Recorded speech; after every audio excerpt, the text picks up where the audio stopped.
Pues vamos a informar, como todos los martes, sobre el plan de salud que consiste en mejorar la calidad de los servicios de salud del sector público para cumplir con la Constitución, con el artículo 4, de garantizar el derecho del pueblo de México a la salud, que durante mucho tiempo ha sido letra muerta. Hace 25 años, recuerdo, se estableció este derecho y en vez de mejorar en 25 años el sistema de salud empeoró y nos los dejaron tirado y lo estamos levantando. Son 4 acciones fundamentales. La primera es que no falten los medicamentos, porque se robaban hasta el dinero destinado a las medicinas, en un contubernio de funcionarios y pseudoempresarios. Entonces, necesitamos resolver ese problema, que no falten los medicamentos. Segundo, que no falten los médicos y los especialistas, porque también no hay médicos, no hay especialistas suficientes. El llamado modelo neoliberal dejó de impulsar la educación pública, estableció lo de los exámenes de admisión como pretexto para rechazar a quienes querían ingresar a las universidades o hacer especializaciones, y el resultado es de que tenemos menos médicos, menos especialistas que los que necesitamos. Es muy difícil que un pediatra pueda ir a trabajar, conseguir que un pediatra vaya a trabajar a un hospital rural. Estamos resolviendo esto. Tercero, la corrupción llevó a que se construían hospitales solo para obtener ganancias por partida doble, porque inventaron los mecanismos estos de asociaciones públicas privadas, en donde cobraban por la construcción y además cobraban elevadísimos intereses. Un hospital que costaba construirlo 300, 500 millones de pesos, se termina pagando en 7,000. Desde Hacienda les recomendaban a los gobiernos estatales que llevaran a cabo esos contratos y que Hacienda les descontaba de sus participaciones los pagos anuales. Así dejaron endeudados a los estados con este mecanismo, pero además un tiradero de obras por todos lados, más de 300 obras inconclusas. Entonces,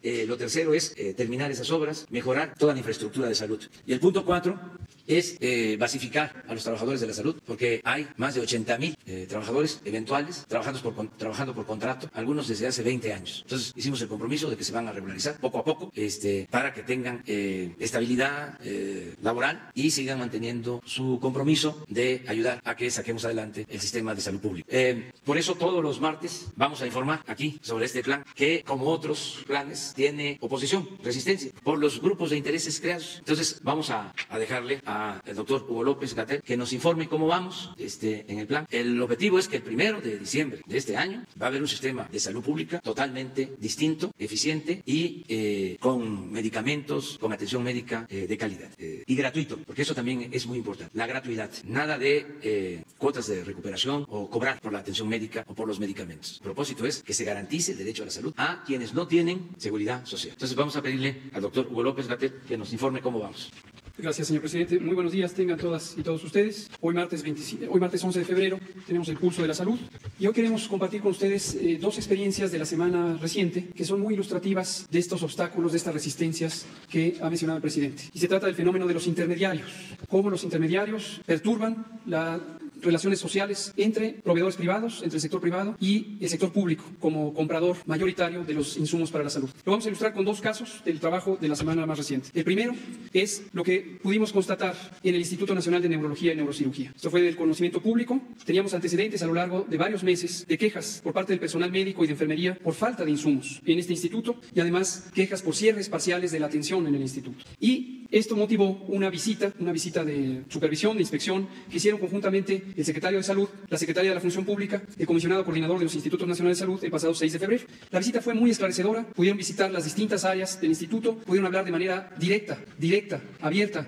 con el personal de salud, con las enfermeras y con toda libertad se pudieron expresar las y los trabajadores sobre lo que estaba ocurriendo en el instituto. ¿Qué encontraron? Que efectivamente existía falta de medicamentos en el punto de atención, que existía falta de material de curación y otros insumos que son esenciales para la atención médica y quirúrgica. Y la gran inquietud, y esto quiero dejarlo extremadamente precisado, claro, la sociedad se pregunta, ¿y por qué si este es un instituto del gobierno no tiene los insumos, entonces es culpa del gobierno? Este es el punto precisamente que queremos señalar, los intermediarios. Este instituto, para tener sus insumos, el instituto es un organismo público descentralizado, por lo tanto administrativamente tiene personalidad jurídica y patrimonio propios y puede hacer las contrataciones de acuerdo a sus disposiciones internas y tiene un contrato vigente para el abastecimiento continuo de los insumos. Este contrato cubre hasta noviembre de 2020. Entonces, Entonces, aquí vemos la acción de los intermediarios. Y el otro mito que es importante quitar es que la razón de la escasez es recortes presupuestales. Quiero decirlo una vez más, no hubo recortes presupuestales a los institutos nacionales de salud. En promedio tuvieron de 2019 a 2020 incrementos de 5 al 7%. En el caso del Instituto de Neurología, del 12%. Y comparado con 2018, el fin de la administración anterior,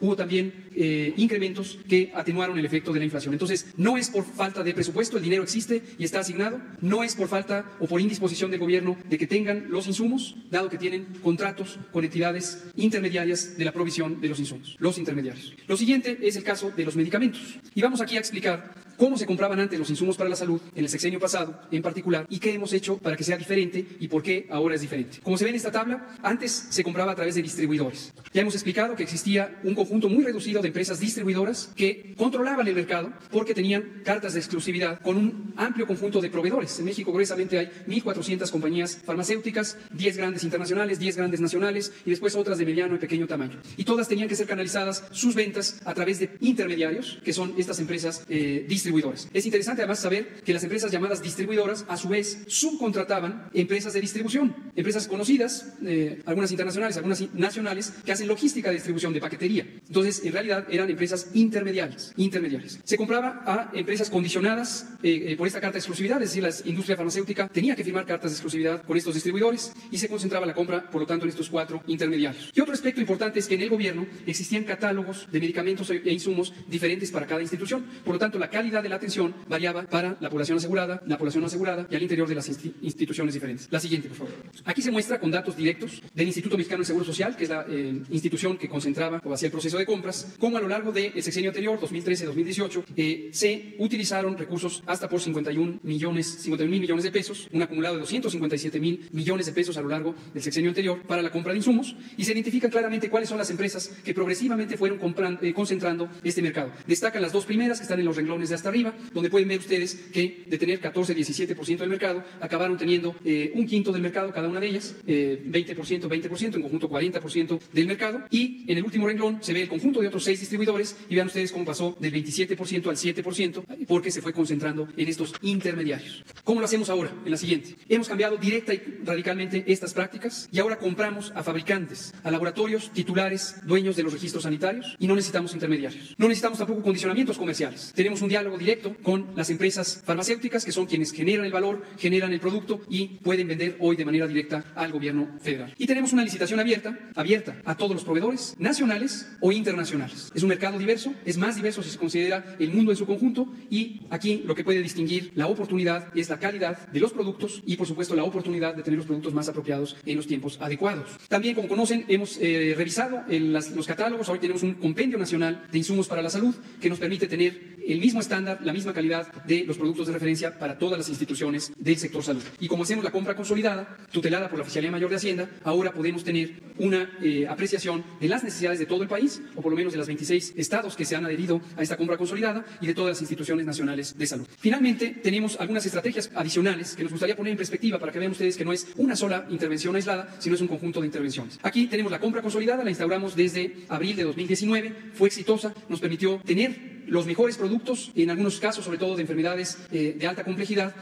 Mostramos el mérito que tiene este proceso de triple optimización, en donde tenemos la aspiración de tener los mejores productos para la mayor cantidad de las personas, y esto nos permite tener unas mejores negociaciones para tener los precios más adecuados. Lo segundo es la adquisición o la posibilidad de adquirir insumos en el mercado global, y aquí queremos destacar, contrario a lo que se calumnia, que no se trata de productos pirata o productos de baja calidad, se trata del reconocimiento mutuo de la competencia en regulación sanitaria, y son productos de los mejores, de la mejor calidad, de empresas que son competentes y reconocidas por las más altos estándares de regulación sanitaria. Y lo mismo, el fin de semana estuvimos trabajando de manera directa con los proveedores nacionales a fin de garantizar el abastecimiento inmediato de los productos en la medida en que ya no existen trabas o intermediarios que pudieran ser más lentos. También tenemos algunas intervenciones institucionales en todas las instituciones del sector. Lo ilustro aquí con lo que ha hecho el ISSSTE, que tiene un programa para la prescripción razonada de medicamentos de alta especialidad, que ha permitido descubrir también malas prácticas, como el hecho de que se recetaba o se proveía medicamentos incluso para personas que ya habían fallecido, lo que obviamente revelaba un completo descontrol del surtimiento seguimiento local en la institución, en los hospitales, de las recetas. Y este programa ha permitido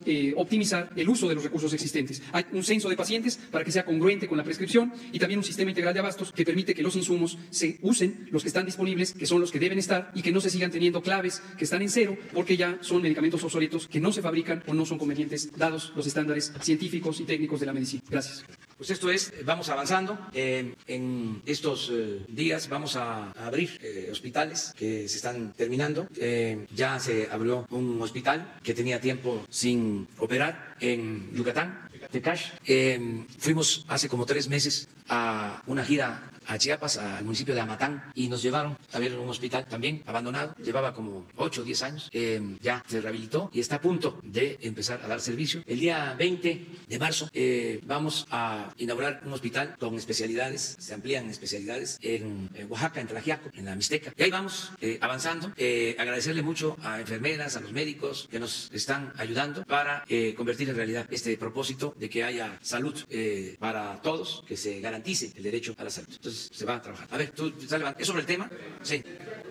Más pobre de México. Sí. Nuevamente vengo y habla usted del hospital de Tlaxiaco. Afortunadamente la región de la Mixteca ha recibido las bondades de la cuarta transformación. Pero el hospital precisamente de Tlaxiaco. Usted en su visita en octubre allá a la ciudad de Tlaxiaco habló de un hospital modelo de especialidades. Tuve la oportunidad de entrevistar a un auxiliar del delegado estatal en Oaxaca del IMSS y nos habla únicamente otra vez de la transición de la clínica rural a las nuevas instalaciones del hospital. Y únicamente nos habla del incremento de 3 especialidades para el nuevo hospital modelo de especialidades en Tlaxiaco, que es otorrino, trauma y ortopedia y otra especialidad que no recuerdo únicamente. Con esto y las 4 básicas estarían siendo 7 únicamente cuando la región de la Mixteca está sufriendo de diabetes y está sufriendo de cáncer. Y sobre todo lo que preocupa más a la población es la transición únicamente de una clínica rural al nuevo hospital de especialidades, presidente. Sí, muchas gracias, con su permiso, presidente. Sí, el tema del hospital rural de Tlaxiaco, que lleva 11 años desde el primer día que se puso la primera piedra, que se inauguró por el gobierno del estado de Oaxaca, y que convivía ya desde ese momento con el hospital rural del programa IMSS Bienestar, está planteando efectivamente que sea un modelo de especialidades, que a las 4 especialidades troncales que se tienen en el programa, cirugía, medicina interna, pediatría y ginecobstetricia, y que además de esas 4 las tengamos cubiertas en todos los turnos, se sumen otras 4 especialidades. Pero hay que aclarar algo, para aquella cirugía tiene que haber anestesiólogo, esa es otra especialidad, se necesita otro especialista. Quizá no se ve porque nadie va nunca a una consulta de anestesia, pero para que podamos operar los 2 quirófanos necesitamos anestesiólogos, eso es algo adicional. Adicionalmente a eso se está planteando una especialidad más, que es la de las más difíciles de encontrar en el país, que es cardiología, y más difíciles de encontrar en las zonas rurales, en donde no se puede tener una práctica privada. Adicionalmente a eso se están creciendo los servicios de odontología, digamos el servicio dental, nutrición, que es muy importante en la lógica preventiva. No pensar cómo le vamos a hacer para atender a todos los que tienen insuficiencia renal o diabetes, sino pensar cómo le hacemos para que deje de haber tantas personas con estos padecimientos. Adicionalmente a eso, el tema de la psicología, que es tan importante, la salud mental, y que está en el programa, particularmente con una intervención para los jóvenes con los centros de atención rural al adolescente conocidos como CAR. Adicionalmente a eso se está planteando que sea con un nuevo equipo, no con el equipo del hospital anterior. Y además, ver qué otras cosas que han ocurrido en algunos otros estados se pueden crecer. Por ejemplo, el tema del diagnóstico de mastografía, que si bien puede alguien pensar que no es una especialidad, tener un mastógrafo en Tlaxiaco para toda esa región puede significar la diferencia entre la vida y la muerte para miles de mujeres que pueden ser detectadas de cáncer de mama. Ese es el modelo integral. Adicionalmente a eso, hay un elemento que consideramos importante. La instalación actual del hospital de Tlaxiaco, que pues durante muchos años ha estado ahí, bueno, y el día de hoy está operando, estamos convirtiéndola en el primer centro de capacitación del programa IMSS Bienestar. Es decir, en vez de rentar salones de hotel para capacitar a la gente del programa, se van a capacitar ahí, en vivo, digamos, en una región, todos los médicos, enfermeras, personal que labora en el programa. Esto va a generar una permanente presencia de jóvenes, de personas que están entrando al programa y que van a ser capacitadas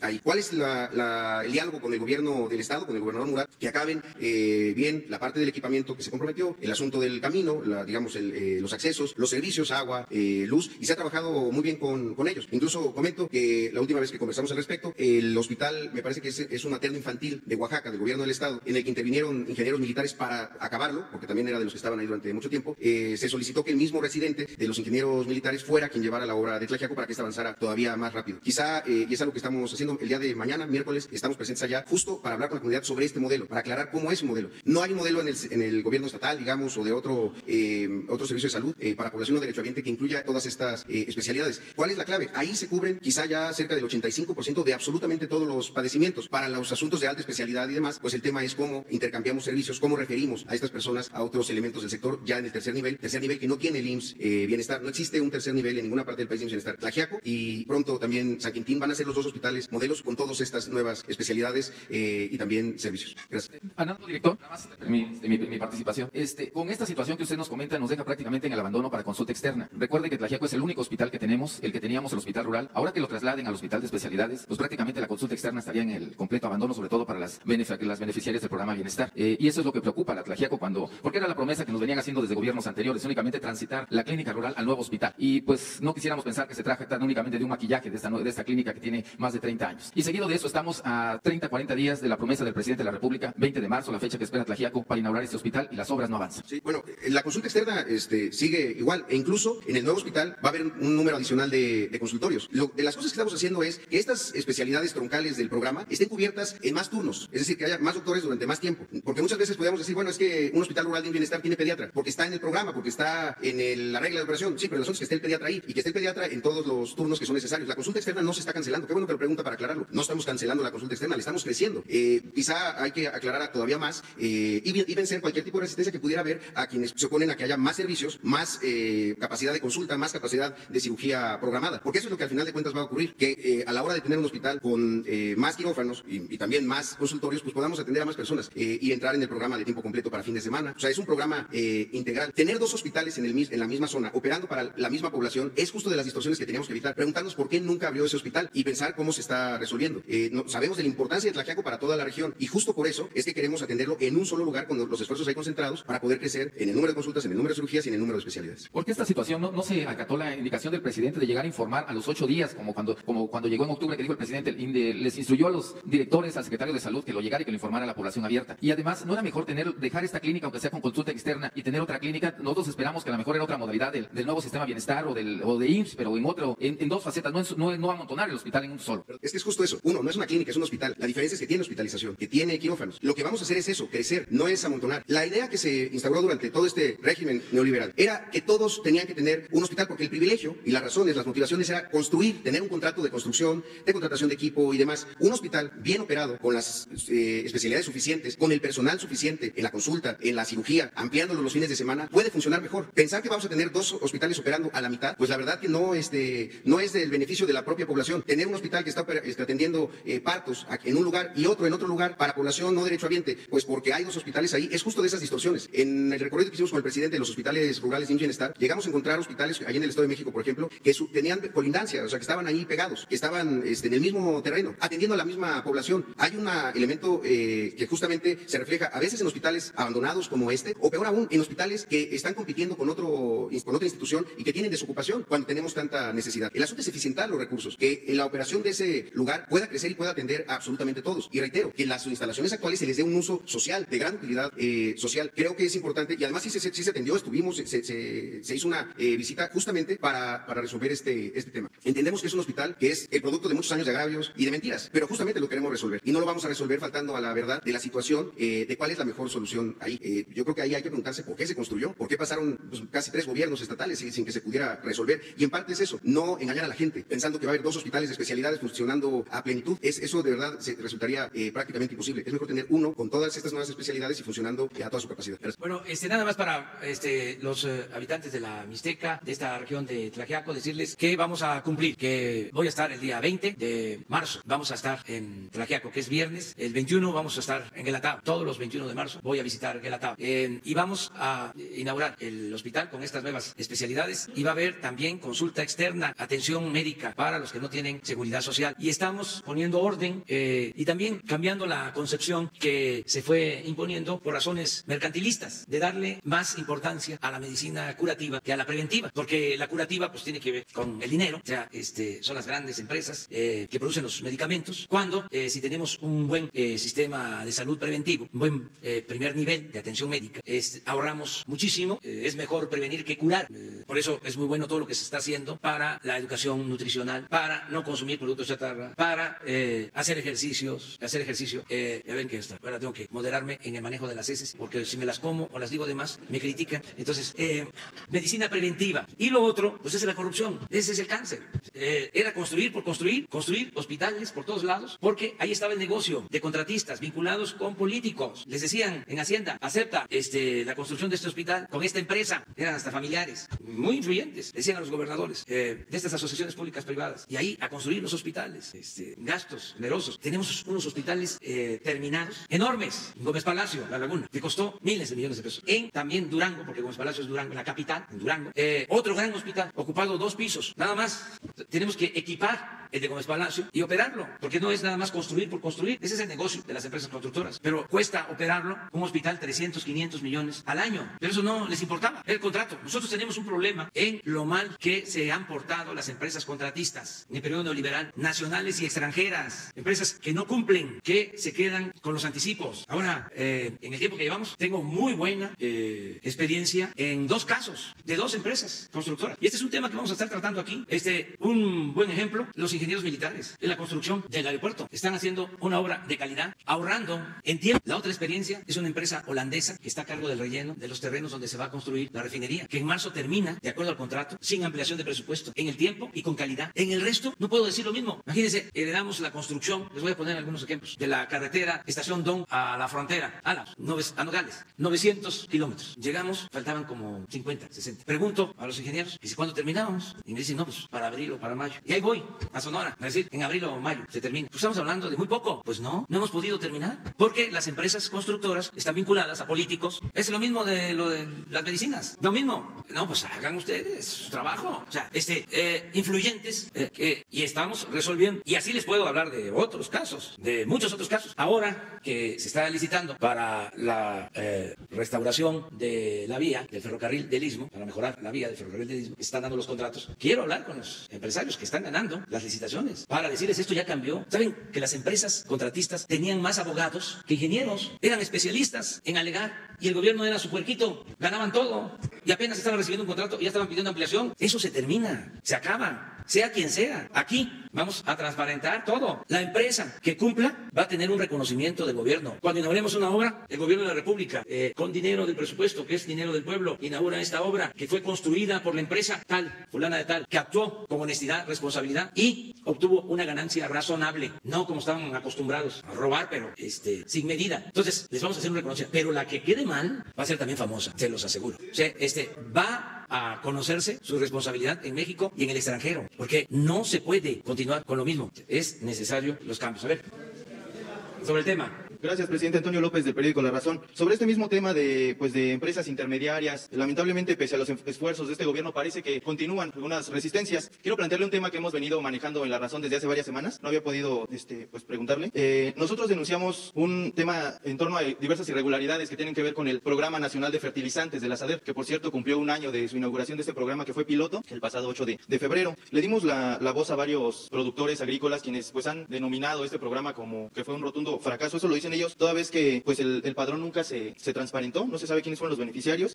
Dimos a conocer que 27,000 bultos de semillas de maíz adquiridos por esta dependencia fueron comprados por 378 millones de pesos. Esto a un sobreprecio. Se compraron 34,000 costales a 1,250 pesos cada costal, toda vez que el valor comercial de estos costales es de 500 pesos. También más de 932 toneladas fueron almacenadas durante 4 meses en bodegas, y bueno, pues nunca se repartieron a los productores. Estas no se especificó por qué estas toneladas de grano se almacenaron ahí por 4 meses, y cuando quisieron sacarlas, pues muchas de ellas ya estaban contaminadas, se llenaron de plaga. Por estas inconsistencias, presidente, tenemos entendido que ya el titular de este programa, Jorge Gaje, no sabemos si renunció o fue dado de baja, pero ya aparece en el sistema que no está trabajando para la SADER desde diciembre de este año.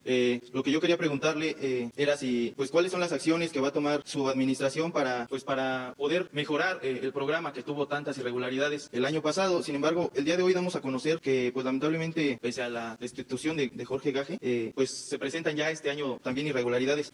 Para 2020, como parte de ese programa, se compró semilla de maíz a la organización, a la Asociación Civil Semilleros Mexicanos Unidos. Se compraron semillas de maíz por un monto de 189 millones de pesos. Esto a un sobreprecio de 36 millones. De acuerdo con el Servicio Nacional de Inspección y Certificación de Semillas, el costo de variedad de maíz tuxpeño, que es el que se adquirió, es de 450 pesos por saco. Sin embargo, se convino un precio de 1,350 pesos por unidad. Son 900 pesos por encima de su valor real, presidente. Estas semillas se adquirieron a las empresas Iyaldipro, Novacem, Fitogen y Proceso.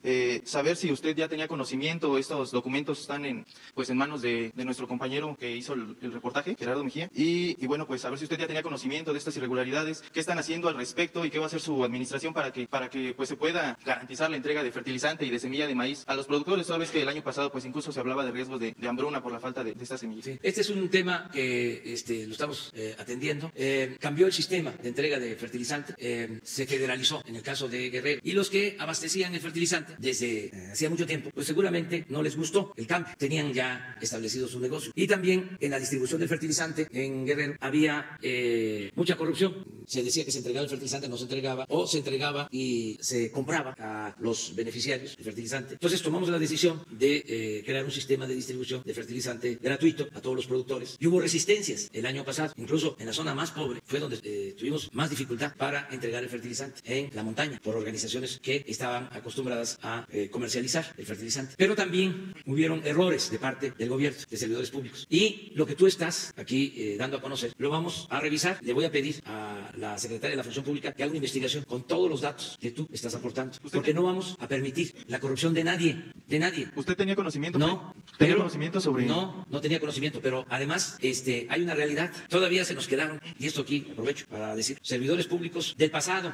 mal acostumbrados, y hemos empezado a acabar con la corrupción de arriba para abajo, como se barren las escaleras, pero todavía hay quienes no entienden, y sí se cometen actos de corrupción, como compras de maíz, como lo estás planteando, a precios por encima de su valor real. Eso es corrupción, y el que haya hecho eso y se prueba, se va a la cárcel. Nada más, presidente, Jorge Gaje renunció, fue despedido de su cargo. No sé, pero ya vamos a tener toda la información, porque va a venir aquí a informar la secretaria de la Función Pública. También si podría usted comprometerse a invitar al titular de la SADER, toda vez que hemos buscado entrevistas con él. También, pero se abre una investigación. Perfecto. Desde ahora, con los datos que ustedes tienen, que nos ayudan mucho, que ese es el propósito. Por eso estas conferencias nos ayudan mucho para que se ventile todo, que nada se oculte. Una segunda pregunta, presidente, si me lo permite, tiene que ver con el tema de extradiciones, presidente. Nada más saber, tengo entendido que de enero del año pasado al mes de junio solamente se extraditó a 2 presuntos criminales a Estados Unidos. Su gobierno fue criticado precisamente porque bajó el ritmo de las extradiciones. Se hablaba incluso de pactos con el crimen organizado. Sin embargo, del mes de julio a la fecha van 38 personas que han sido reclamadas por el gobierno de Estados Unidos y que Entonces, pues, antes se han no entregado. Y ahora ya estamos extraditando. Es decir, se retomó ya este ritmo que se venía teniendo de las administraciones pasadas. Nada más saber, hubo un cambio en la estrategia, eran extradiciones o solicitudes que había un rezago, se comenzaron a atender. ¿Qué información tiene al respecto? No, habían muchos amparos y tenemos que proceder legalmente. Se van resolviendo estos procedimientos y así se actúa. Que quede claro, nosotros no establecemos relaciones de complicidad con nadie, ni con delincuentes comunes, ni con delincuentes de cuello blanco. No es como antes, que se perseguía a unos y se toleraba a otros. Ahora actuamos sin privilegios para nadie, parejo. Puede ser por cuestiones de tipo jurídico. De todas maneras, me voy a informar bien para darte una explicación más amplia. Pero no todavía aclarar temas. El programa de fertilizantes continúa, ¿sí? Y cada vez va a estar mejor, porque es un compromiso que tenemos con los productores de Guerrero. Incluso se va a ampliar a Tlaxcala, a Puebla, se va a ampliar a los productores indígenas del Estado de México, ¿sí? De las comunidades Mazahuas y Otomí del Estado de México. Y vamos a ir ampliando porque ya se inició la producción, cada vez va a estar mejor la producción de fertilizantes en las plantas estas que nos heredaron, también fruto podrido de la corrupción, las estamos echando a andar para que se produzca el fertilizante. Se busque también que sea fertilizante que no afecte, que no dañe el suelo, lo más orgánico posible. En eso estamos. Salud. Vamos. Día de mujeres. Gracias, presidente. Esteban Durán, del Grupo México Publica Diario y Jalisco Publica Diario. Yendo a contracorriente con lo que usted ha estado manifestando en contra de la corrupción, bueno, también en el Diario de México Publica se publicó una nota sobre una latente preocupación sobre que continúa la corrupción. Esto porque allí en la delegación del IMSS se impuso, o está Héctor Robles Peiro, quien fue expresidente municipal de Zapopan. Él fue muy criticado, además de que es un priista de cepa, fue muy criticado por los millonarios desvíos de recursos en ese municipio, y que, bueno, todo su equipo, todos sus colaboradores, pues irán a ahí con él para estar como administración. También se menciona que Edith Bermúdez Alonso, quien es la delegada del IMSS en Jalisco, podría estar atada por estas personas, por estos personajes, quienes, bueno, podrían ahí cubrir muchas situaciones de corruptelas, etcétera. Entonces es una preocupación que hay ahí y pues es un llamado que se le hace para que de esta manera usted pueda pues investigar, o en el Seguro Social también se investigue por parte del maestro Zoé Robledo a esta persona. Hay preocupación en ese sentido, de que todo el equipo de Héctor Robles Peiro, el expresidente municipal de Zapopan, pueda llegar ahí y de esta manera hacer de las suyas. Sí, mire, esto hay que verlo bien porque también se están llevando a cabo cambios. En el antiguo régimen, la costumbre era poner delegados del Seguro, del ISSSTE, a políticos. Si a alguien le iba mal en una elección, delegado del ISSSTE. Bueno, quienes dirigieron el ISSSTE, o sea, lo que pasa que, hablando en términos médicos, también hay mucha amnesia en estos tiempos y se olvida, ¿no?, del pasado, o se trata de olvidar el pasado. Entonces, ya no hay delegados del ISSSTE. Y en el caso del Seguro, se hizo un proceso de selección de los representantes mediante un procedimiento transparente en donde no son políticos, sino trabajadores del Seguro los que van a representarnos en los estados. Con lo que nos estás planteando, nos das la oportunidad de aclarar sobre el procedimiento, que me gustaría que el director del Seguro, Zoé Robledo, lo explicara y que en el caso que tú estás planteando, que nos dijera qué sucede. ¿Saben por qué es importante todo esto? Aclarar palabras para cerrar el paso a la desinformación. O sea, entre más información se ofrezca, mucho mejor. Les va a costar más trabajo, por ejemplo, inventar cosas, o se van a ver más ridículos. Por ejemplo, hoy Loret de Mola dice que estamos comprando medicinas piratas en el extranjero.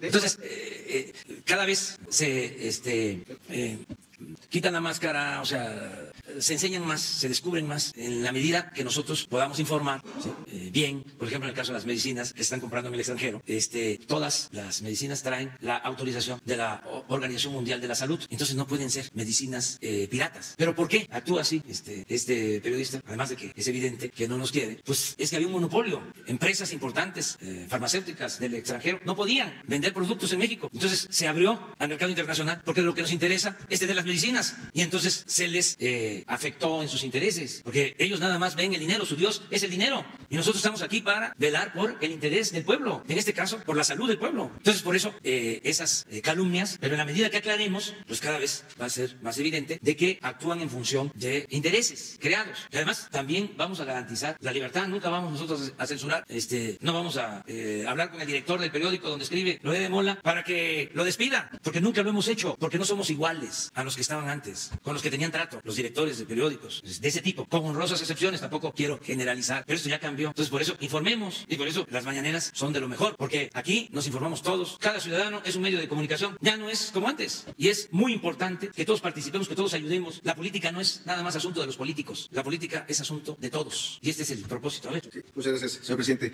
Sobre esta información del periódico Reforma y del periódico Mural que refiere, incluso se publicó el día de hoy en la versión, la versión de Reforma en Jalisco, el Mural, una aclaración. Se publicó esta semana pasada. No, se publicó ayer en el periódico Reforma, en el periódico Mural, esta información, porque ayer se dio una aclaración. Primero, la enfermera Edith Bermúdez, que fue, por cierto, de las mejores calificadas y que será a partir del próximo 15 de febrero la nueva titular de la Oficina de Representación del IMSS en Jalisco, con todo respeto lo digo, no es correcta su apreciación de que se va a dejar manipular, se va a dejar por alguien más. Hay que conocerla primero, porque el hecho de que sea una enfermera que empezó como auxiliar y que llegó a ser titular de enfermería de una delegación, que llegó a manejar muchos programas, no la hace alguien que pueda ser fácil de manipular. Lo digo porque hay muchas versiones en Jalisco de preocupación de que es una gran delegación. Pues sí, pero muchas veces hubo delegados políticos que no evitaron la corrupción, que no evitaron el deterioro de la prestación de los servicios. Y al contrario, a la nueva titular de la Oficina de Representación le vamos a dar todo el respaldo para que ella tome las mejores decisiones. En esta aclaración que está publicada el día de hoy en el periódico Mural, incluso se establece que algunos de los nombres ahora mencionados no trabajan en el Seguro Social, y otros casos que estuvieran en este supuesto, en el IMSS se hacen revisiones para cargos que tienen que pasar por el órgano interno de control, por controles de confianza, de que no hay alguna cuestión de una inhabilitación o algo que no permitiera su participación. Entendemos que hay muchas resistencias, entendemos que en esa, como en muchos otros estados, había pues personas que habían controlado las delegaciones durante mucho tiempo y que pensaban que eran los dueños del Seguro Social en Jalisco, por ejemplo, y eso se acabó. Entendemos que habrá resistencia. Por cierto, Héctor Robles colabora con nosotros en el Seguro Social, pero no en Jalisco, no trabaja en Jalisco, no está allá, está en las oficinas centrales, ¿no? Está en una coordinación, efectivamente, pero aquí en centrales, que usted mencionaba que él estaba en Jalisco, no es así. Pero aquí no hay nadie que esté protegido, no hay impunidad.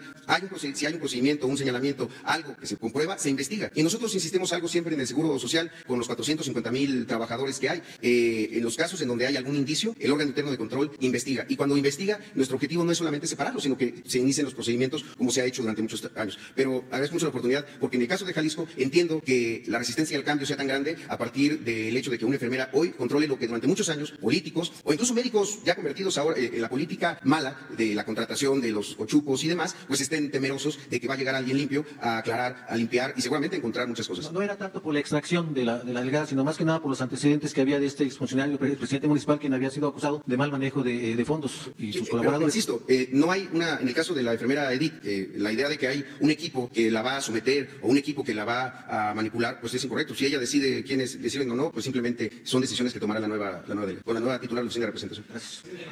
3 mujeres. Allá, las 3. Gracias. Buenos días, señor presidente. Sharon Smog, del Sistema Público de Radiodifusión, para Canal 14. Primero preguntarle sobre las empresas constructoras, ¿cómo justifican las obras inconclusas? ¿Por qué no las terminaron?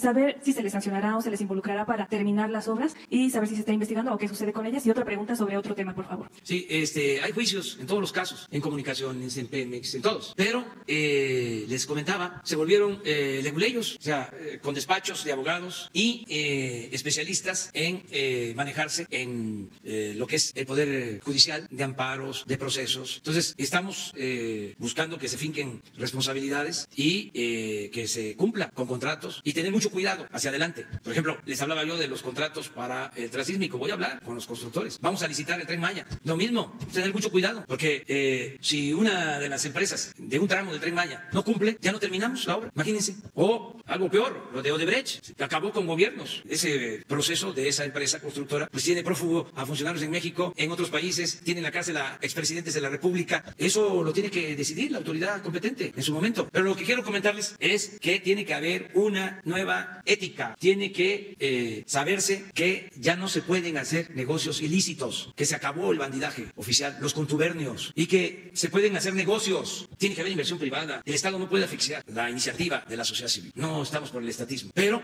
tiene que haber honestidad, ganancias razonables, no contubernio. El gobierno estaba tomado, estaba secuestrado, estaba al servicio de una minoría rapaz. El gobierno no representaba a todos, no representaba al pueblo, representaba a un grupo, era un comité al servicio de una minoría. Eso se termina. Así como se separó al Estado de la Iglesia, porque a Dios lo que es de Dios y al César lo que es del César, así se está separando el poder económico del poder político. El gobierno representa a todos, a ricos, a pobres, a creyentes, no creyentes, a los que viven en el campo, a los que viven en la ciudad, a los que se dedican a todos los sectores económicos, a todo el pueblo. Pero nada de que el gobierno va a estar secuestrado, va a ser saqueado y además hasta con la complicidad de los mismos funcionarios. Los traficantes de influencia ponían a los servidores públicos, tenían a sus empleados. Entonces, eso es lo que estamos enfrentando. En el caso de las construcciones, ese es un problema. Nada más, miren, el tren Toluca, Ciudad de México. Estimaron que iba a costar 30,000 millones, se han ejercido más de 60,000, faltan 20,000, 90,000 millones, 3 veces más de lo estimado. Y lo tenemos que terminar en 2 años, porque son 20,000 millones y tenemos que ir administrando el presupuesto, pero se está trabajando, hemos avanzado. ¿Qué pasaba? Que también eso es otro. Como estaba todo echado a perder, corrompido, pues robaban arriba, pero también había excesos abajo. Por eso el huachicol, los grandes se llevaban pipas, los pequeños bidones de 20 litros. Pero, ¿qué decía el que se dedicaba al huachicol en una comunidad? Cuando llamaban a que se recogiera la gasolina, si los de arriba roban, ¿por qué nosotros no? Bueno, en el tren Toluca se gastaron miles de millones de pesos en pagos de indemnización y pagaban la obra porque se tenía que pagar, aun cuando ya se hubiese pagado la indemnización. Eso ya se terminó también. Ya pudimos reanudar la obra porque ya se está entendiendo que no se puede seguir con lo mismo. Las casetas de cobro las tomaban y a botear. Se perdían cientos de millones diarios. Ya se está atendiendo eso. Les vamos a informar de cuánto nos hemos ahorrado. Y decirle a la gente de que eso no se va a tolerar. Aquí es todos aportarnos bien. Porque es parejo y no hay impunidad. Imagínense lo que sucedía, que los de mero arriba, imagínense la empresa más famosa, el banco más famoso, pues esa empresa que están imaginando, ese banco que están imaginando, no pagaba impuesto. Pues se les condonaban los impuestos. Y eso ya se terminó. ¿Y por qué lo digo? Para que el que toma la caseta o el que todavía vive del huachicol, que sepa que se está acabando la corrupción de arriba para abajo, que no se tolera la corrupción. Porque eso es el el cáncer que estaba acabando a México. Miren cómo no va a ser útil acabar con la corrupción. No es un asunto solo moral. Ahí están las cuentas. No aumentamos la deuda pública. Por primera vez en muchos años no creció la deuda pública. Por primera vez en muchos años no aumentaron los impuestos. No se crearon impuestos nuevos. No hubo gasolinazos. No aumentó el precio de las gasolinas, del diésel, del gas, de la luz. El peso es la moneda más fuerte con relación al dólar, la que más se fortaleció en todo este tiempo. Inflación controlada, dice un periódico ayer. Peso fuerte, economía débil. No, peso fuerte y economía fuerte. ¿Por qué economía fuerte? Porque hay una mejor distribución del ingreso, porque le está llegando más a los de abajo, a los que no les tocaba nada, porque todo se quedaba arriba. Crecimiento es dinero que puede distribuirse o acumularse en unas cuantas manos. Lo que está sucediendo ahora es que lo que se tiene se distribuye con equidad. Entonces, ahí vamos avanzando, pero sí es muy importante acabar con la corrupción. Gracias. Y una petición, ¿podría publicarse la lista de los 300 hospitales abandonados o no equipados? Y mi segunda pregunta sobre otro tema. El día de ayer el fiscal Gers Manero dijo que se va a reponer el procedimiento de Ayotzinapa y en ese sentido tendría que volver a iniciar un procedimiento, pero sin tocar el anterior, debido a que el sistema legal protege lo que ya se hizo. La pregunta es saber si esto significa que se podría juzgar nuevos delitos a quienes ya fueron juzgados antes y si los funcionarios que estuvieran en el proceso anterior podrían ser también juzgados. Sí, sí vamos a dar a conocer hoy mismo la lista de centros de salud y hospitales que quedaron inconclusos. Se tiene, hoy mismo damos a conocer eso. O sea, sí, también. ¿En dónde están? Se va a entregar hoy la información. Sí. Acerca de tu pregunta sobre los jóvenes desaparecidos de Ayotzinapa es muy importante. Además, ayuda porque es un mensaje para que todos podamos sumar esfuerzos, sumar voluntades y aclarar lo que realmente sucedió con la desaparición de los jóvenes. Esto es un asunto de gran importancia para nosotros. Le he pedido a la secretaria de Gobernación que se dedique de tiempo completo a atender este asunto. Necesitamos conocer la verdad y aclarar lo que sucedió y castigar a los responsables. He hecho lo mismo, respetando la autonomía del Poder Judicial y de la Fiscalía, con el presidente de la Suprema Corte de Justicia y con el fiscal Alejandro Gers Manero. Les envié hace unos días una carta a los dos, después de una reunión que tuve con padres, madres de los jóvenes de Ayotzinapa. A ver, Jesús, si es posible que Laura te envíe la carta y la ponemos aquí. Vamos a seguir en la investigación con todos los elementos, con todos los medios que tiene el Estado mexicano. Es un asunto para nosotros de Estado, aclarar lo que sucedió y actuar. Y le estamos pidiendo a quienes participaron en estos hechos que hablen, porque hay como un pacto de silencio. No puede ser que no sepamos lo que sucedió si participaron más de 100 personas. Y estamos ofreciendo a quien nos informe protección, amnistía, recompensa, porque se trata de un asunto de Estado. Y vamos a trabajar de manera conjunta, la Fiscalía y el Poder Judicial. Pero el caso de Ayotzinapa es una prioridad de nuestro gobierno. Todavía tengo presente lo que dijo la candidata en ese entonces del Partido Demócrata de Estados Unidos, la señora Clinton, en el tiempo en que estaba el anterior gobierno, declaró de que si ella actuara como presidenta de México, si ella fuera presidenta de México, no descansaría hasta encontrar a los jóvenes de Ayotzinapa. A mí me dolió mucho eso, porque es una vergüenza que del extranjero hagan esa observación, den ese punto de vista y que tengan razón. No se puede descansar si no aclaramos lo de Ayotzinapa y muchas otras cosas, pero esto es un asunto especial.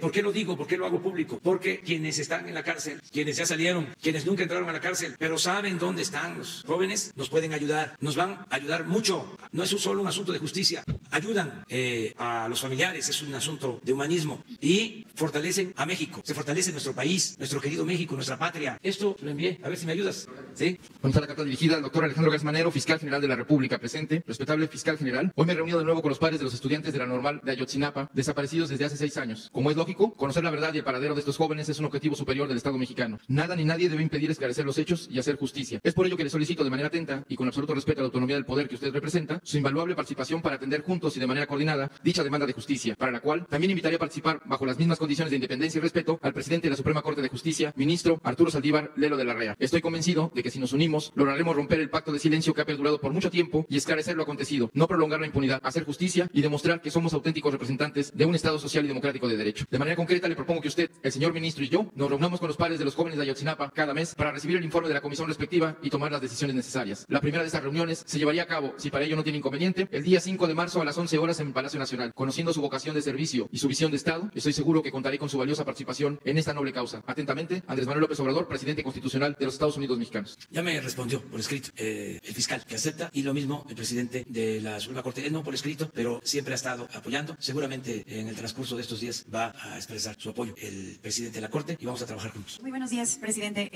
Melina Ochoa de Uno TV. En el tema de salud, venimos a este espacio, estuvimos buscando en la Dirección General de Epidemiología este tema del coronavirus. Sé que este no es el medio, pero no hemos tenido la respuesta directa y concreta. Es una nota totalmente informativa acerca de los hospitales, si hay hospitales oficiales para poder atender este nuevo brote del coronavirus, porque ha habido desinformación de que si solamente hay 5 o en todo el territorio mexicano se puede atender. Saber justamente si los hay de manera oficial, en qué entidades están. También saber si los médicos de primer contacto ya saben qué protocolo, cómo atender al paciente, tener el cuidado, regresarlo a casa. Bueno, si están capacitados en general, si se tiene estos protocolos para atender algún posible caso de coronavirus. También sería si la prueba confirmatoria que únicamente ha tenido justamente el Instituto de Diagnóstico y Referencia Epidemiológicos, ya nos informaron que se va a distribuir en el territorio mexicano en las 31 entidades. ¿Cuándo va a ocurrir esto? Y esto quiere decir pues que la población va a poder acudir a estos puntos. También si coadyuvarán justamente para que los hospitales privados o particulares conozcan de estos protocolos o ya conocen de estos protocolos de atención de la epidemia y saben de algunos que pudieran designarse justamente para exclusivamente atender este tema del coronavirus. Y bueno, de nueva cuenta, si sigue siendo inminente la llegada del nuevo coronavirus a México, no sé si el subsecretario o el secretario me puede... Ahora se lo van a explicar. Nada más decirles que no tenemos casos, que afortunadamente no ha habido estos casos, que estamos actuando con mucha responsabilidad, que no vamos a cometer el error que se cometió en el gobierno. ¿Se acuerda que nos pusieron a todos? No podíamos hablar y bueno, eso no. Y afortunadamente, repito, pues no tenemos problema y la fortaleza del virus o lo peligroso que es, está demostrado que no va acorde con todo lo que se ha manejado mundialmente. O sea que por eso nosotros informamos técnicamente sobre esto, o sea, son los especialistas y por eso también voy a darle la voz al doctor que él les diga. De manera muy breve porque estamos informando diario, tengo entendido. Sí, es correcto, presidente. Efectivamente, tenemos un micrositio, por favor, véanlo. Todos los días a las 9 de la noche en punto aparece el comunicado sobre la situación de coronavirus a nivel mundial, a nivel de lo que hasta ahorita en México no existe ningún caso de coronavirus, del nuevo coronavirus. Hemos tenido 11 casos sospechosos acumulados hasta ahorita, todos ellos han sido descartados. Ayer en la tarde tenemos un nuevo caso sospechoso que informaremos hoy por la tarde, serán 12, pero todos han sido descartados. La prueba, fuimos el primer país de todo el continente en poner una prueba diagnóstica especializada en el INDRE y 4 días después, sincrónicos con Estados Unidos y Canadá, usando el protocolo técnico de la Organización Mundial de la Salud. Los protocolos técnicos de diagnóstico es muy importante que se descentralicen, no interesa tener en un solo laboratorio la capacidad de hacer este diagnóstico y está perfectamente programado que los 31 laboratorios estatales de salud pública del país, hay uno por cada estado, la Ciudad de México no tiene por razones históricas, dado que el INDRE está aquí, van a tener esta prueba. Los institutos nacionales de salud, empezando por el INER, el Instituto de Enfermedades Respiratorias, Nutrición y otros van a tener esta capacidad. Los hospitales de tercer nivel de las instituciones de seguridad social, en el IMSS, el Centro Médico Siglo XXI, la Raza, van a ser los candidatos principales, posiblemente algunos de los laboratorios de las UMAES en el interior del país. Ahora, no confundir una prueba que es para el diagnóstico epidemiológico con una prueba que es para el diagnóstico clínico. ¿Qué quiere decir esto? El coronavirus, igual que ocurre con la influenza, igual que ocurre con más de 180 virus respiratorios que existen en el mundo y en el país desde hace mucho tiempo, no hay necesidad de hacer un diagnóstico para el uso clínico. Es decir, de nada le sirve a un paciente saber que tiene coronavirus o al médico saber que está tratando a una persona con coronavirus, porque no existe en el mundo entero, para todos estos virus, tratamientos específicos. En el caso de influenza, donde sí existe un tratamiento específico, aún así, la situación del diagnóstico no es el factor determinante. Si una persona tiene las condiciones de riesgo, mayor de 60 años, menor de 5 años, mujeres embarazadas o enfermedades crónicas, debe ser tratada como si tuviera influenza. Este es el caso de la influenza. No se necesita esperar a la prueba diagnóstica. Entonces, que quede muy claro, no tengan la expectativa de que en las unidades clínicas para la atención de los pacientes pudiera necesitarse y por lo tanto existir la prueba diagnóstica. Entonces, estaremos informando, como dice el presidente, y a mí que me tocó vivir desde el ámbito técnico la pandemia de influenza 2009, les puedo decir, es una gran fortuna tener un líder nacional, un presidente que respeta el ámbito técnico y que no solo respeta, sino estimula la transparencia y la veracidad, la mesura en hablar con base en los datos técnicos. Porque entonces la información pública la vamos a hacer de conocimiento en tiempo real, como la hemos estado haciendo desde el inicio, y siempre hablando con la verdad. Respecto a los hospitales privados, ¿tienen alguna...? Los hospitales privados, tuvimos una conversación general, todavía informal, con los empresarios empresarios es muy importante que el sector privado, igual que cualquier otro miembro de la sociedad, se involucre en tener protocolos sobre todo de continuidad de operaciones. No hablamos solo de los hospitales per se, que pueden, por supuesto, en su momento dar atención. No se necesita tener hospitales designados. Esto es importante también. Hay mucha mitología en lo que hemos escuchado en la prensa internacional de que se necesitan construir hospitales especiales o tener centros exclusivamente para el coronavirus. No, el coronavirus nuevo 2019, como lo hemos dicho desde el inicio y sigue siendo vigente esta realidad, se comporta como una enfermedad respiratoria de moderada a baja gravedad. Es más leve que la influenza estacional. Seguimos en la temporada de influenza, se va a acabar en el hemisferio norte hasta marzo o abril, y el coronavirus nuevo ha cobrado mucha notoriedad porque es una enfermedad emergente, pero la proporción de graves, la proporción de muertes son semejantes o incluso menores a la influenza. No se necesitan hospitales especializados. Lo que está haciendo el gobierno chino, ayer tuve una conversación con el embajador de China en México, lo que está haciendo el gobierno chino es una acción intensa de contención. Técnicamente esto es una estrategia de contención, lo ha hecho por sus propias necesidades de salud pública en el territorio chino, pero ha sido una contribución valiosa para la salud pública global en la medida en que se ha mantenido contenido. No ha existido una sola muerte de coronavirus fuera del ámbito primario del brote y casi 90% de los casos han estado en la región de Wuhan, ni siquiera en el resto de China. Entonces, está funcionando las medidas de contención. Hay indicios, todavía es información temprana, pero hay indicios que la curva epidémica, incluso en China, ya empieza a estabilizarse y podría empezar a descender. En la población que haya tenido antecedente de viaje o contacto con algún caso positivo, ¿a dónde tiene que acudir de inmediato? Es decir, ¿puede ir a su IMSS, a su ISSSTE, a su clínica más cercana, o estos de referencia que nos acaba de explicar es a donde debe de ir? Por favor, consulten, y lo vamos a hacer público en las redes sociales, pero está en el micrositio, lo informamos. Ayer, lunes 10 de febrero, publicamos los lineamientos de manejo clínico, de manejo médico, que incluyen las medidas de control de infecciones. Es muy detallada la guía, es de carácter técnico, pero se puede entender también para las personas no expertas. No hay ninguna medida específica que tengan que hacer las personas. Aquí aprovecho para aclarar, porque también los calumniadores sistemáticos les gusta poner noticias como "y no los revisaron cuando llegaron a la Ciudad de México". Estos 18 estudiantes que llegaron por sus propios medios, por su propia voluntad y que no los repatrió nadie, son igual que 15,000 viajeros por mes, personas que llegan a México provenientes de China. 15,000, no 18, 15,000. De acuerdo a la evaluación de riesgos consistente con la que estamos en comunicación con la Organización Mundial de la Salud y las recomendaciones del Comité de Emergencias de la Organización Mundial de la Salud, personas que provenían de China sin síntomas, 15,000 al mes en México, incluidos estos 18 estudiantes, no se necesita tener una valoración específica. Se hace un tamizaje de acuerdo a síntomas. Esto empieza en el punto de origen y las propias autoridades del país de origen han colaborado en ese sentido. Hay protocolos de la Organización de Aviación Civil Internacional que mandatan el tamizaje, la detección temprana de síntomas. El que está asintomático no necesita cuarentena alguna. El caso concreto en donde sí se necesita cuarentena alguna es las personas que estuvieron en la región de Hubei, la provincia afectada, y más específicamente en la ciudad de Wuhan, que es la ciudad donde empezó el brote. Tenemos el caso de 10 mexicanas y mexicanos que sí fueron repatriados por el gobierno federal con la ayuda, y muchas gracias al canciller Marcelo Ebrard y a todo el grupo de la Secretaría de Relaciones Exteriores, que en coordinación con la Secretaría de Salud se repatriaron. Colaboración del gobierno de Francia, fueron a Francia siguiendo el protocolo recomendado internacionalmente, están en cuarentena. Les faltan solo 5 días para completar los 14 días, gozan de perfecto estado de salud. Cuando estén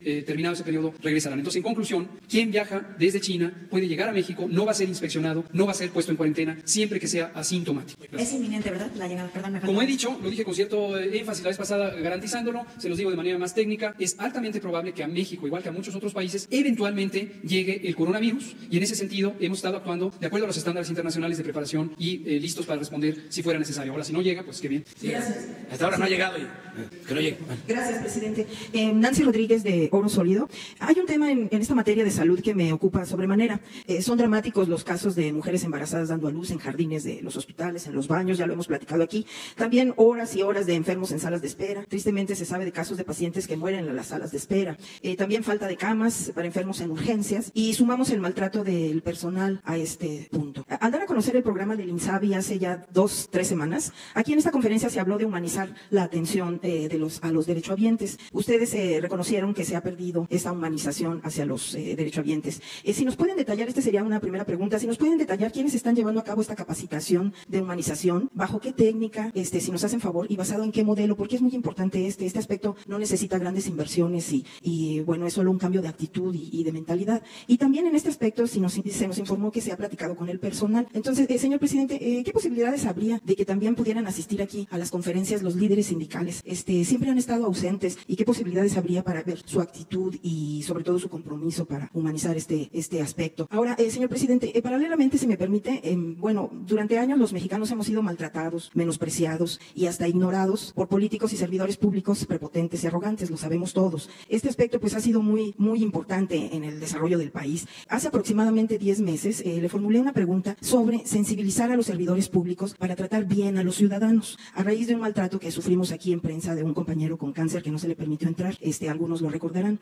¿Su gobierno, presidente, ya tendrá algún programa similar al que se está haciendo en el sector salud para tratar bien a los ciudadanos? Porque muchas veces estos maltratos enferman, provocan trastornos emocionales y en los ciudadanos hasta desilusión. Es un aspecto desde mi punto de vista que no se necesita dinero ni inversión cuantiosa y sobre todo, bueno, es un cambio de actitud, de mentalidad que podría ayudar mucho a la ciudadanía y a su gobierno. Gracias, señor presidente. Sí, estamos trabajando en eso y hemos contado con el apoyo de médicos, de enfermeras, de todo el personal del sector salud. Lo que tú planteas yo creo que es una voluntad colectiva, o sea, todos queremos eso y hemos contado con el apoyo de todos los trabajadores. En el caso de los sindicatos, pues ellos se manejan con autonomía, solo que hubiese necesidad realmente porque ellos estuviesen aquí impidiendo, ¿no?, el que mejoren los servicios de salud, pero no es así. También los dirigentes sindicales están ayudando, esa es la información que nosotros tenemos. Hay un buen ambiente, todos quieren ayudar en esta materia y en lo que corresponde al trato a los ciudadanos, pues ya para empezar la gente no se deja, o sea, ya el pueblo está muy avispado, muy despierto, muy consciente, no hay miedo a la protesta, se garantizan las libertades. Yo constantemente estoy recorriendo el país y ahí me están informando, me presentan quejas y me entero de todo lo que está sucediendo. Tenemos atención permanente a los ciudadanos, todos los días atendemos a ciudadanos. Ayer fui a la supervisión en Santa Lucía saliendo de la base aérea, ciudadanos.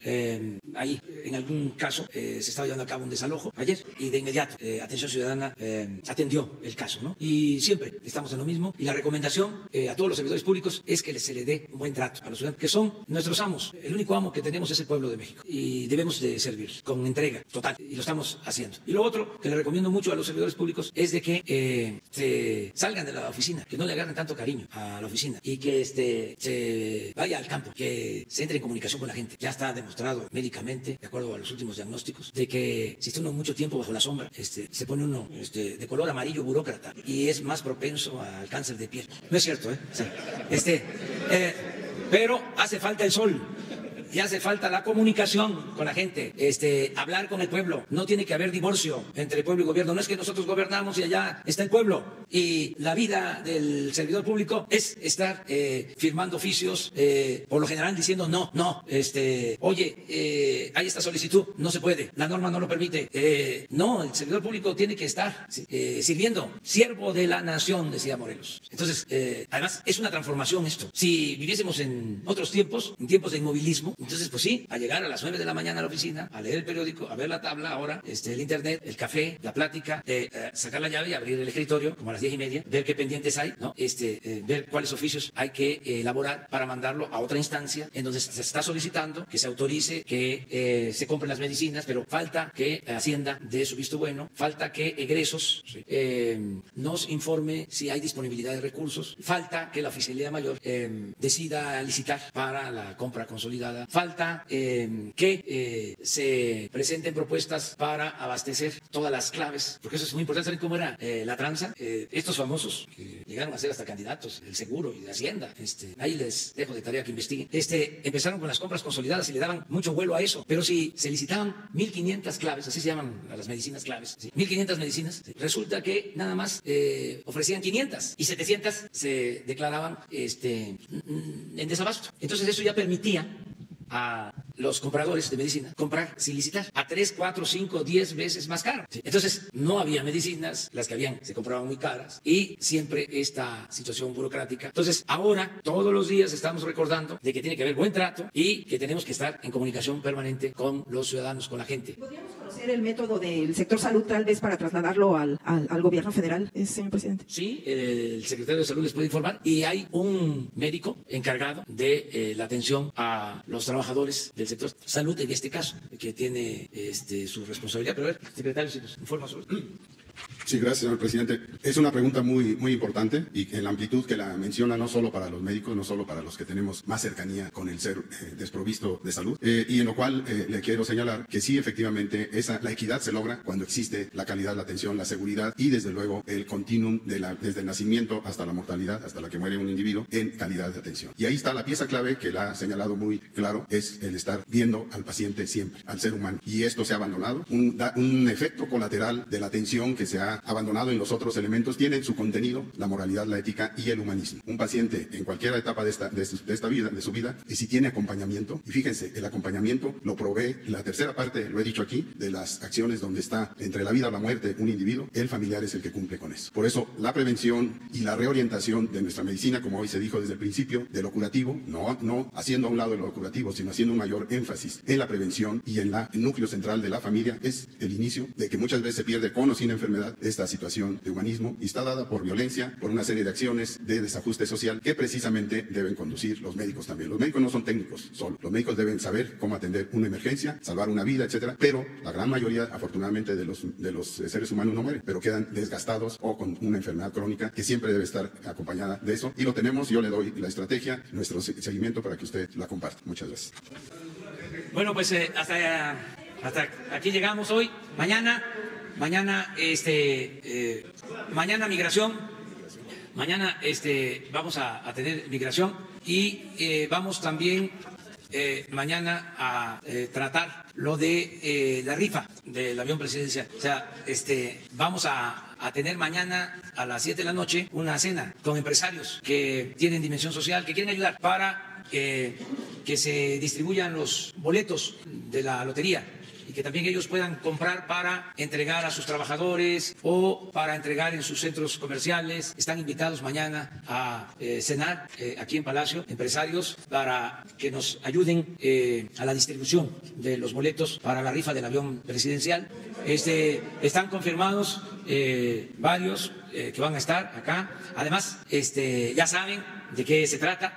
No es nada más la cena, o sea, con todo respeto y cariño, no es por los tamalitos de chipilín y el chocolate, que también es suculento, ¿no? Es para que se adhieran, se sumen, nos ayuden en todo esto. Vamos muy bien en todos lados. O sea, la lotería va a hacer su trabajo. Ya vamos a tener a finales de este mes los boletos, ya comenzamos la distribución, pero como son 6 millones, hemos convenido en que nos pueden ayudar los empresarios, que siempre nos ayudan, siempre nos apoyan, nos pueden ayudar a distribuir, adquirir, comprar 4 millones. Si son 100 empresarios que pueden ayudar, esto tocaría como a 20 millones, 40 mil números a distribuir o adquirir. Y además de esos 4 millones, se van a vender en la lotería 2 millones de cachitos, 500 pesos, con lo cual vamos a obtener alrededor de 3.000 millones. Vamos a destinar 2.500 millones para la compra de equipos de salud. 2.500 millones. Sí. Como una especie de compromiso, pues van ellos a poner si nos van a ayudar con cuántos boletos, qué cantidad, y una firma de compromiso. No hace falta la firma realmente, con la palabra es más que suficiente, pero pues para saber quién es quién.